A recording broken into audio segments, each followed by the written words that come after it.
함께 보시겠습니다. 요한복음 6장 1절부터 15절까지 우리 큰 목소리로 함께 읽겠습니다. 시작. 그 후에 예수께서 디베랴의 갈릴리 바다 건너편으로 가심에 큰 무리가 따르니 이는 병자들에게 행하시는 표적을 보았음이로라. 예수께서 산에 오르사 제자들과 함께 거기 앉으시니 마침 유대인의 명절인 유월절이 가까운지라. 예수께서 눈을 들어 큰 무리가 자기에게로 오는 것을 보시고 빌립에게 이르시되 우리가 어디서 떡을 사서 이 사람들을 먹이겠느냐 하시니, 이렇게 말씀하심은 친히 어떻게 하실지를 아시고 빌립을 시험하고자 하심이라. 빌립이 대답하되 각 사람으로 조금씩 받게 할지라도 200데나리온의 떡이 부족하리이다. 제자 중 하나 곧 시몬 베드로의 형제 안드레가 예수께 여짜오되 여기 한 아이가 있어 보리떡 5개와 물고기 2마리를 가지고 있나이다. 그러나 그것이 이 많은 사람에게 얼마나 되겠사옵나이까? 예수께서 이르시되 이 사람들로 앉게 하라 하시니 그곳에 잔디가 많은지라. 사람들이 앉으니 수가 5,000명쯤 되었더라. 예수께서 떡을 가져 축사하신 후에 앉아 있는 자들에게 나눠주시고 물고기도 그렇게 그들의 원대로 주시니라. 그들이 배부른 후에 예수께서 제자들에게 이르시되 남은 조각을 거두고 버리는 것이 없게 하라 하심으로 이에 거두니 보리떡 5개로 먹고 남은 조각이 12바구니에 찼더라. 그 사람들이 예수께서 행하신 이 표적을 보고 말하되 이는 참으로 세상에 오실 그 선지자라 하더라. 그러므로 예수께서 그들이 와서 자기를 억지로 붙들어 임금으로 삼으려는 줄 아시고 다시 혼자 산으로 떠나가시니라. 아멘. 우리가 찬양을 오래 했으니까 오늘은 말씀을 좀 짧게 전해보도록 하겠습니다. 그런 말을 아예 하지를 말아야 되는데 지키지 못할 약속은 하면 안 되는데, 그렇죠? 그래도 오늘은 준비하면서 제가 그걸 염두에 두고 준비를 했어요. 오늘 찬양을 좀 길게 하면서 저희가 주님의 임재 가운데 좀 들어가기 위해서 말씀을 좀 짧게 하되, 말씀도 계속 그 찬양하던 여러분 그 분위기, 영적 분위기를 계속 지금 우리가 끌고 갔으면 좋겠습니다. 그래서 오늘 말씀은 여러분 그 이제 예수님께서 행하신 표적 중에 사도 요한이 이제 그 사건을 7가지, 예수님의 표적을 7가지로 선택해서 요한복음서에 적어 놓았습니다. 그 적어 놓은 그 적힌 그 7가지 기적 중에서 4번째 기적으로 여러분이 너무나도 잘 아시는 오병이어 기적입니다.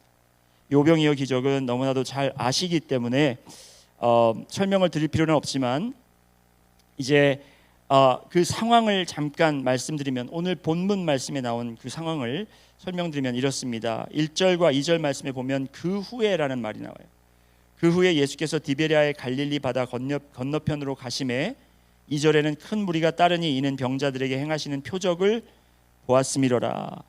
이제 예수님께서 이제 갈릴리 지방에서 큰 기적들을 행하시고 그 이후에 이제 다른 공관 복음서에 적힌 똑같은 내용들을 우리가 종합해 보면 이제 먹을 틈도 없었습니다. 너무 바쁘셔서 이제 제자들을 데리고 다른 편으로 이제 가신 것입니다.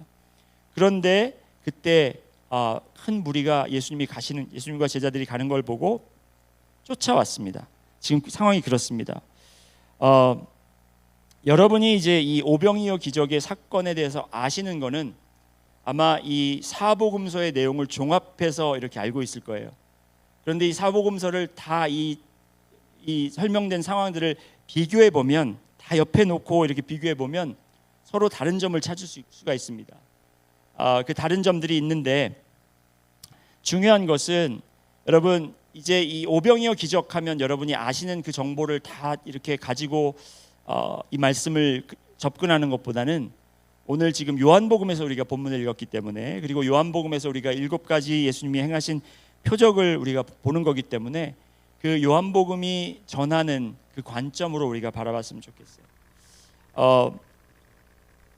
큰 차이는 뭐냐면 요한은 왜 그 자리를 옮겼는지, 그리고 그 옮겨서 다른 복음서 보면 예수님께 건너가셔서도 그 무리에게 가르치시고 그들에게 기적을 한참 동안 행하신 것을 우리가 알고 있어요. 그렇지만 요한복음은 그 기록이 없습니다. 왜냐하면 지금 그가 전하고자 하는 내용에는 그 사건이 중요한 게 아니에요. 이 복음서들이 다른 이유는 여러분 그 내용을 잘못 기록한 것이 아니에요. 어떤 게 정말 사실일까 이걸 우리가 탐정처럼 찾는 게 중요한 것이 아니라 도대체 이 저자는 왜 그런 관점으로 이 이야기를 적었을까, 그것을 보면 됩니다. 5절 말씀에 보면 예수께서 눈을 들어 큰 무리가 자기에게로 오는 것을 보시고 빌립에게 이르시되 우리가 어디서 떡을 사서 이 사람들을 먹이겠느냐 하시니,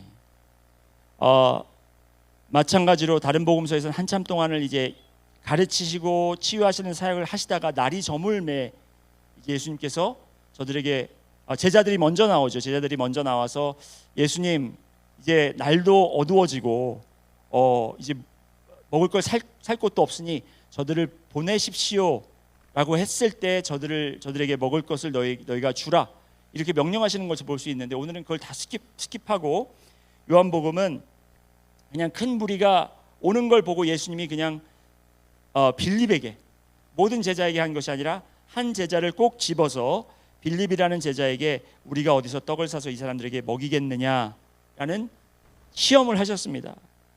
문제는 지금 큰 무리가 예수님과 제자들을 따라 한적한 산 위까지 따라왔는데 그들에게 먹을 것이 없었다라는 거예요. 그것이 문제였습니다. 먹을 게 없으면 큰 문제죠, 여러분. 물론 무리가 그 먹을 것을 기대하고 예수님께 나온 것은 아닙니다. 하지만 그들이 먹지 못하면, 배가 고프면 말씀을 듣지도 못하고 그들이 허기지면 또 쓰러질 수도 있기 때문에 예수님께서 그런 문제 때문에 그렇게 이야기하실 수도 있었다라는 것입니다. 그런데 중요한 것은 그 문제를 지금 빌립에게 물어보십니다. 우리가 어디서 떡을 사서 이 사람들을 먹이겠느냐. 우리가 또 알아야 되는 중요한 사실은 뭐냐면, 예수님께서는 정말 모르셔서 빌립에게 물어보셨을까요? 빌립이 똑똑해서 예수님이 이 생각은 어떠냐 하면서 물어보셨을까요? 예수님께서는 이미 그들을 먹일 계획이 있으셨다라는 것입니다. 여러분, 우리가 문제를 가지고 주님 앞에 다가올 때 주님께서는 이미 우리에게 해결하실 방법과 해결하실 계획을 가지고 계신다라는 거예요. 다만 그럴 때 우리에게 묻습니다. 네가 이 문제를 어떻게 해결하겠느냐. 한번 여러분 반응을 보시기 바랍니다. 오늘 6절 말씀에 보면 이렇게 말씀하시면 친히 어떻게 하실지를 아시고 빌립을 시험하고자 하심이라라고 이야기했어요. 오늘 예수님의 시험에 분명 빌립을 시험하였지만 그 시험 때에 오른 사람은 빌립 외에 두 사람이 더 있습니다. 그 두 사람은 누구냐면 안드레라는 제자, 베드로의 형제인 안드레와 그리고 어린 소년, 그 소년의 이름도, 그 소년의 대화하는 내용도 전해지지 않지만 한 소년, 자기가 먹을 떡 5개와 물고기 2마리를 가져온 이 소년이 등장하게 됩니다. 그 3명의 반응을 한번 우리가 살펴보도록 하겠습니다. 먼저 빌립은 어떻게 대답했습니까? 7절 말씀 보시겠습니다. 7절 말씀에 빌립이 대답하되 각 사람으로 조금씩 받게 할지라도 200데나리온의 떡이 부족하리이다. 그런 답을 합니다. 빌립은 굉장히 똑똑한 사람이었던 것 같아요. 계산이 빨랐던 사람이었던 것 같습니다. 그리고 상황 파악을 잘 판단하는 사람이었을 것입니다. 그런데 이런 대화를 듣고 있던 안드레가 가만히 예수님과 빌립의 대화를 듣고 있다가 이제 그 대화에 끼어듭니다. 어떻게 끼어드냐? 9절 말씀 한번 보실까요? 9절에 이렇게 이야기합니다. 다 같이 한번 읽어보시겠습니다. 시작. 여기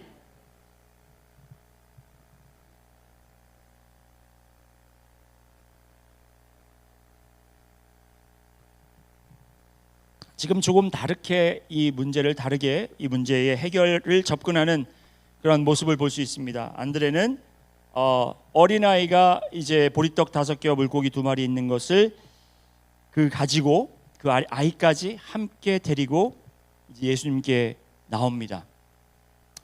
안드레는 항상 사람을 데리고 오는 사람이었어요. 그렇죠? 우리 성경 말씀에 보면 자기 형도 데리고 왔고 그리고 이 다른 제자들도 예수님께 데려오는 그런 사람이었습니다. 항상 이렇게 누구를 끌고 오는 사람이었어요. 자, 일단 그냥 말씀 그대로 한번 봅시다. 우리가 왜 그렇게 했는지 그거는 우리가 모르니까, 그렇죠? 그리고 직접 등장하지는 않지만 아까도 말씀드렸듯이 보리떡과 물고기를 가져온 아이도 있다라는 것을 이 요한은 요한복음서에 기록하고 있습니다. 이 세 사람의 반응을 그냥 그 말씀 자체로 우리가 너무 깊게 파헤치려고 하지 않고 보더라도 이런 답을 얻을 수 있습니다. 빌립은 우리가 이 200데나리온이라는 말은 이 데나리온이라는 그 액수가 평균 한 사람이 하루 먹고 살 수 있을 정도의 그 돈을 이야기합니다. 그 돈이 200은이 모아져도 200데나리온을 우리가 주고 떡을 사와도 여기 있는 5,000명 이상의 사람들을 다 먹이지 못할 것이다 하는 그런 판단을 했어요. 우리가 아무리 돈을 모아도 이 많은 사람들을 먹일 떡을 구하기는 불가능하다, 그렇게 예수님께 대답했다라는 것입니다. 그런데 안드레는 어떻게 대답했습니까? 이 안드레의 반응을 긍정적으로 해석하는 분들도 많이 있습니다. 꼭 부정적으로 그렇게 해석할 필요는 없지만, 여러분, 안드레가 하는 말을 우리가 보면 결국 그가 하는 말은 뭐예요? 여기 아이가 보리떡 5개와 물고기 2마리가 있으나 뭐라 그래요? 그 다음에 뭐라고 합니까? 이것이 이 많은 사람에게 얼마나 되겠습니까? 결국엔 뭐예요? 이게 있긴 한데 이걸로는 택도 없습니다. 그 말이에요. 이걸로는 누구 입에 바르지도 못합니다. 이 말을 하는 겁니다. 그러니까 역시 안드레 역시 안 되겠다고 이야기하는 거예요. 그런데 이 소년이 예수님께 이거를 정말 자기가 voluntarily 자기가 정말 자진해서 드린 건지 아니면 뺏긴 건지는 알 수 없어요. 그런데 분명히 이 아이가 싸웠겠습니까? 엄마가 싸줬겠죠. 엄마가 싸준 이 도시락을 자기 손에서 예수님 손에 드렸다라는 것입니다. 여러분, 여기서 우리가 놓치고 있는 게 있어요. 우리가 놓치고 있는 건 뭐냐면, 모였던 무리가 배고프다고 한 적도 없고 음식을 배부르게 먹으려고 예수님을 찾아온 것도 아니라는 사실이에요.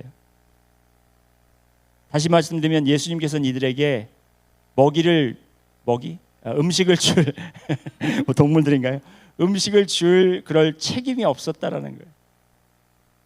그런데 왜 예수님은 이것을 먹을 것에 집중하고, 왜 이것을 통해서 빌립을 시험하고, 왜 이 사건이 이 요한복음에 기록되어 있을까요? 여러분, 우리가 근본적인 질문으로 돌아가야 됩니다. 그 근본적인 질문은 뭐냐면, 이 큰 무리가 왜 예수님을 이 먼 곳까지, 이 산까지 쫓아왔냐라는 거죠. 왜 왔겠습니까? 왜 따라왔겠습니까? 밥 얻어 먹으려고 쫓아왔겠습니까? 말씀 들으러 쫓아왔겠습니까? 성경에 나오잖아요. 표적을 보고 쫓아왔다 그랬어요. 그 표적을 보고 신기하고 정말 그 사람들을 보고 싶어서 쫓아갔다 그래요. 여러분, 지금 여기 지금 어제부터 이 오하이오 지역의 그 여자 프로 골퍼들이 지금 여기 와가지고 지금 메인스빌 쪽에서 지금 게임을, 지금 토너먼트를 갖고 있습니다. 골프 좋아하시는 분들은 내가 이 선수 보러 가야지 하면서 우리 교회 성도들도 몇 번 간 분 계신 것 같아요. 제가 인스타그램에서 다 봤어요. 근데 이제 가는 이유가 뭐예요? 유명한 사람들 만나러 가는 거예요. 가까이서 보려고 가는 거예요. 예수님을 가까이서 보기를 원했어요. 예수님은 그때 마치 정말 셀레브리티 같은 유명한 사람이었습니다. 그래서 그에게 좀 다가갈 수 있을까? 혹시 그가 뭐 이렇게 나를 만져서 내가 뭔가 이렇게 느낄 수 있지 않을까? 아니면 내 병이 고쳐지지 않을까? 내 문제가 해결되지 않을까? 그러한 생각으로 예수님을 쫓아간 거예요. 다시 말씀드리면 그들은 예수님을 만나러 간 겁니다.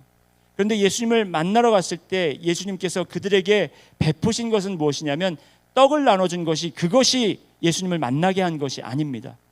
여기서 분명히 말씀하고자 하시는, 가르치시고자 하는 내용이 분명히 담겨 있습니다. 예수님께서는 그들에게 이미 먹을 것을, 그들을 먹일 준비를 하셨어요. 계획을 하셨습니다. 다만 그 먹을 것이 어디서 나올까라는 거예요. 누가 그 떡을 나에게 주어서 내가 그 떡으로 이 많은 사람들을 먹일 수 있을까? 다시 말씀드리면 여러분 여기 왜 오셨습니까? 오늘 왜 오셨어요? 나오라고 하니까 나왔습니까? 교회 예배 그냥 시간이니까 여러분 생각 없이 그냥 나는 교회 예배면 무조건 나가야 된다 순종하는 마음으로 오셨습니까? 여러분 주님 만나러 오셨죠? 아닌가 봐요. 주님 만나러 오셨죠. 여러분 저 만나러 오신 거 아니죠? 저한테 뭐 나올 게 없습니다. 주님 만나러 오셨죠. 예수님 체험하러 오셨죠. 성령님 체험하러 오셨죠. 주님 만나러 오실 때 우리에게 필요한 게 뭔지 아세요, 여러분? 드림이에요. 드림. 우리는 공짜로 얻어먹으려고 합니다. 그냥 우리가 멀리 따라왔으니까 우리가 정말 오늘 말씀에 보면 이 때가 어떤 절기와 가까웠다고 그랬죠? 6월절 절기와 가까운 시기였다고 그렇게 성경은 기록하고 있습니다. 이 말은 뭐냐면 아주 바쁜 시간이었어요. 그 바쁜 와중에 이들이 힘들게 예수님을 따라서 그냥 배를 타고 온 것도 아니고 걸어서 이제 이 산까지 올라온 겁니다. 그러면 많은 희생이 따르지 않았을까요? 이 나의 시간과 나의 노력을 들인 게 아닐까라고 생각할 수 있습니다. 하지만 예수님께서 이 제자들에게 그리고 또 이 제자들이 하지 못한 것을 이 어린아이를 통해서 하게 하신 게 뭐냐면 그 아이가 가지고 있는 작은 것 하나지만 그것을 주님께 드리는 모습이 이 예배를 통해서 이 사건을 통해서 보여진 거예요. 우리는 주님을 만나러 왔을 때 여러분은 무엇을 준비해서 옵니까? 무엇을 가지고 나옵니까? 여러분이 오셨을 때 어떠한 희생이 따랐고 여러분이 오셨을 때 어떠한 믿음으로 여러분은 무엇을 주님께 준비하여 드리면서 나오십니까? 예배는 드림이에요. 그래서 우리는 예배를 본다고 하지 않고 예배를 참여하지 한다고 얘기하지 않고 예배를 드린다고 하는 거예요. 주님께서 우리가 뭘 드려야 주님께서 보고 이거 괜찮네 하고 그렇게 축복하시는 것이 아니라 그리고 또 우리에게 무엇을 요구하셔서 아니면 주님께서 우리가 주는 것 없이 우리가 드리는 것 없이 주님께서 역사를 못 하시는 것이 아니고 능력을 베풀지 못하시는 게 아니에요. 주님께서는 무에서 유를 창조하시는 분입니다. 믿으시면 아멘 하시기 바랍니다. 주님은 아무것도 없을 때 말씀으로 온 우주 만물을 창조하셨어요. 어린아이의 떡이 필요했던 게 아닙니다. 200데나리온이 필요했던 것이 아닙니다. 다만 헌신된 한 사람의 그 가지고 온 작은 것을 최선의 것을 여러분 그 아이에게 이 떡 5개와 물고기 2마리라고 해서 이것이 특히 보리떡이니까 보리떡은 가난한 사람들이 먹는 거였거든요. 보잘것없는 그 음식이라고 우리가 생각할 수 있지만 그 아이에게는 그게 전부였습니다. 어린아이였던 이유가 있었을 것 같아요. 왜냐하면 어린아이들은 음식에 대한 집착이 좀 더 강하잖아요. 그죠? 어린아이들한테 음식 달라고 해보십시오. 잘 나눠주는 아이들이 있나? 왜요? 그냥 사드세요. 이렇게 얘기를 하죠. 하지만 이 어린아이는 자기가 가지고 있는 유일한 이것을 먹지 않으면 이제 하루 종일 굶을 수도 있고 이것을 먹지 않으면 정말 다시 먼 곳을 돌아가야 되기 때문에 어떤 일이 생길지 모르지만 그것을 주님께 드렸다라는 것입니다. 우리는 주님 앞에 희생된 정신으로 나와서도 우리는 우리의 생각과 우리의 이치를 따져가면서 그건 불가능할걸요. 말씀을 들으면서도 그거는 이론적으로 맞질 않는데요. 그거는 이렇게 되고 이렇게 되고 저렇게 되고 이렇게 돼서 이것은 이루어질 수가 없습니다. 라는 판단을 우리는 머리로 하고 있다는 거예요. 어떤 사람들은 주위를 둘러봅니다. 뭐가 있나 찾아보는데 가진 게 별로 없어요. 요게 있는데 이거 가지고는 택도 없을걸요 하면서 안드레처럼 그렇게 이야기합니다. 하지만 이 어린 소녀는 내가 가지고 온 이것이 내 입에 들어오면 내가 한 끼를 때울 수는 있지만 내가 이것을 주님의 손에 드림으로 말미암아 어떻게 될지 몰랐겠죠. 하지만 그가 받아간 것은 여러분 생각해 보시기 바랍니다. 이 어린아이가 그 자기가 쌓아온 그 보리떡 5개와 물고기 2마리를 주님께 드림으로써 그가 얻은 것은 무엇이겠습니까? 그가 얻은 것은 무엇이겠어요? 그도 역시 배고프지 않았고 배부름을 얻었습니다. 똑같이 정말 먹을 수 있는 만큼 충분히 먹었으니까 그게 표적이죠. 하지만 그 마음속에 새겨진 것은 내가 아까워서 드리지 못했던 것, 내가 정말 이걸 드려서 도대체 이걸 가지고 뭘 하실 수 있을까 했었지만 내가 드린 이것을 주님께서 30배, 60배, 100배, 1000배로 만드셔서 이것을 나와 함께 주님을 만나러 온 모든 사람들에게 나눠주고도 충분히 먹고도 충만히 먹고도 배부르게 먹고도 12광줄이나 남았다라는 것을 그는 체험하고 돌아갔다. 여러분, 우리가 왜 주님 만나러 왔다가 그냥 돌아가시는지 압니까? 드림이 없어서 그럽니다. 우리는 우리가 가져온 거 바라보면서 뭐 요거 가지고 주님께서 뭘 하실 수 있을까? 나에게 뭐 은사라고 주신 거는 뭐 별로 없는데 이거를 뭐 어떻게 하나님께서 사용하실 수 있을까? 여러분, 주님께서 여러분이 가지고 있는 거 필요해서 달라고 그러는 게 아니잖아요. 그것을 여러분이 주님께 드림으로 말미암아 주님께서 그것을 가지고 어떻게 역사하시고 또 여러분과 함께 참여한 다른 성도들과 그리고 믿지 않는 형제들에게 어떻게 나눠주시는지를 우리가 보면서 우리가 믿음을 그리고 주님을 체험할 수 있는 거라는 것입니다. 오늘 주님을 만나러 오신 여러분, 여러분이 무엇을 가지고 오셨는지 모르겠고 주님께서 지금 무엇을 여러분에게 질문하고 시험하시는지 모르겠습니다. 하지만 주님께서 관심 있는 것은 주님을 찾아온 모든 백성들이 주님을 만나는 것이고 주님으로 말미암아 그들이 충만하고 채워지기를 원하세요. 그 채워짐이 여러분이 상상할 수 없는, 내가 이걸 드림으로 말미암아 주님이 그렇게 역사하신다고? 설마, 여러분이 설마 하시는 그것을 한번 드려보시기 바랍니다. 여러분, 우리는 유교 사상으로 우리가 이렇게 좀 교육을 받았기 때문에 겸손이 몸에 배어 있어요. 근데 그 헛된 겸손이죠. 그 겸손이 뭐냐면 그냥 노래 잘하시던데요. 그러면 아유 못해요. 음식 잘하시던데 아유 뭐 음식 그런 거 못해요. 그잖아요, 여러분. 진짜 대궐 같은 집에 살면서 누가 오면은 이 누추한 곳에 오셔서 상다리 부러지도록 막 이렇게 차려놓고는 차린 건 없지만 많이 드시라고. 차린 거 없는데 어떻게 많이 먹습니까? 말이 안 되는 거예요.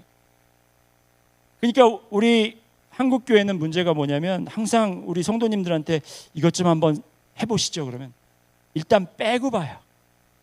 아유 뭐 제가 저 못해요. 안 됩니다. 그게 겸손인 줄 알아요. 진정한 겸손은 주님 앞에 내가 가지고 있는 것이 모자라고 부끄러워도 내어놓고 드리는 거예요. 그게 참된 겸손이에요. 여러분, 주님 만나시기 원하신다면 여러분 이제부터라도 정말 작은 것이라도 여러분 주님께서 여러분에게 가질 수 있도록 해주신 것 있다면 그걸 주님 앞에 가지고 나와보세요. 그리고 주님께 드려보세요. 주님 믿습니다. 무에서 유를 창조하시는 주님께서 제가 드린 이것을 가지고, 이것이 나의 은사가 될 수도 있고 나의 재능이 될 수도 있고 아니면 나의 돈이 될 수도 있고 나의 시간이 될 수도 있습니다. 내가 드리는 이것을 통해서 주님 이것을 multiply, 이거를 정말 증가시키셔서 주님께서 이것을 통해서 많은 사람들에게 주님 채워주시고 그들에게 선을 행하여 주시옵소서 라고 주님께 나오는 여러분과 제가 되기를 소원합니다. 여러분 기도하시겠습니다. 이 시간 기도하실 때 오늘 들은 말씀을 가지고 여러분 한번 여러분의 한번 손과 여러분의 마음을 한번 들여다보시기 바랍니다. 내가 드릴 수 있는 게 무엇이 있을까? 주님께서 내가 나의 백성을, 나의 성도들을 채워주기를 원하는데 그들을 어떻게 먹일까, 어떻게 채울까 할 때 여러분 생각에 아유 뭐 우리 교인들 뭐 먹을 만큼 먹었어요. 아니면 뭐 채워질 수가 없습니다. 막 이런 생각을 할 수가 있지만 여러분 그럴 때 내가 주님께 가지고 올 수 있는 것은 무엇일까? 내가 드릴 수 있는 것은 무엇일까? 한번 여러분 생각해 보시고 오늘 그것을 주님 앞에 내려놓는 시간 한번 갖기를 원합니다. 주님, 내놓기 부끄럽습니다. 제가 가지고 있는 것 너무나도 부족합니다. 하지만 이것으로도 주님께서 이것을 증가시키셔서 주님께서 능력을 행하시고 표적을 행하시고 주님께서 살아계신 주님이시라는 것을 보여주실 줄 믿습니다. 주님께 이 모든 것을 드립니다. 우리 조용히 주님 앞에 기도하는 시간 갖겠습니다. 같이 기도하십니다.